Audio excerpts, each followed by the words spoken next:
Welcome to Action Over Anger. I am Jenny Hodges. So last time we talked about what law cannot do. Law is a force. It cannot create good. Instead, as a force, it must be used to destroy injustice. But today we have law perverted.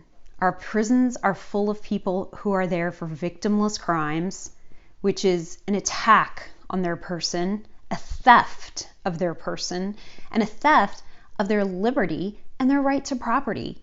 We have corporations who buy stock in the Corrections Corporation of America. They lobby for stronger penalties against Americans, and then they profit from full prisons in two ways. Their stock goes up. It's a great business. They have full prisons, and then they purchase prison labor for pennies on the dollar, while taxpayers are paying the room and board of their cheap labor, and all of those people are simply reduced to human inventory that corporations are profiting from. It's a new slave system. And in some states, the reality of a school to prison pipeline is very real. So we have a perversion of justice. We have the law being used to legitimize the destruction of that which it is intended to protect. The other serious issue with law today is that it is used to legitimize plunder. Taxation is theft. When you are forced to give up your property to the federal government, you are being stolen from. You are being plundered, and the degree to which we are taxed, the same money is taxed over and over and over again, is shocking and appalling and illegitimate.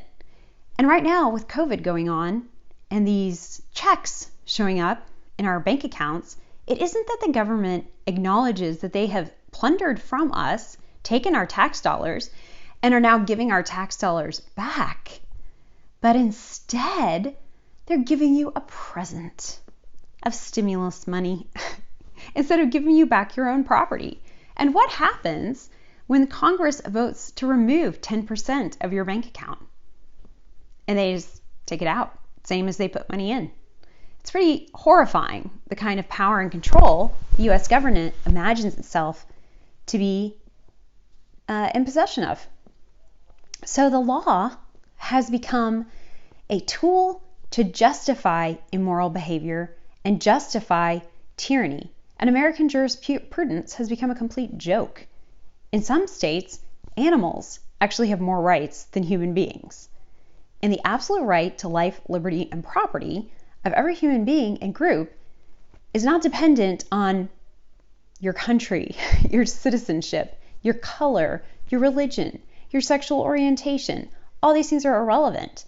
The law is to provide a fair playing field where you rise or fall on the merits of your own abilities and actions, and that the playing field be equal. The law is supposed to be blind. Justice is blind, meaning you can't go to court like some of these big corporations be doing fantastically illegal things, and then the conclusion of the court is, well, you're too big to prosecute.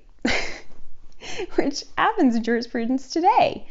There's a complete imbalance in the law as to who's going to be protected and who's going to be profited off of and who's going to be plundered. So we have a lot of work to do in that sense. And it actually comes down to local government, local judicial systems, and so on and so forth. And we'll talk about that more in the next video.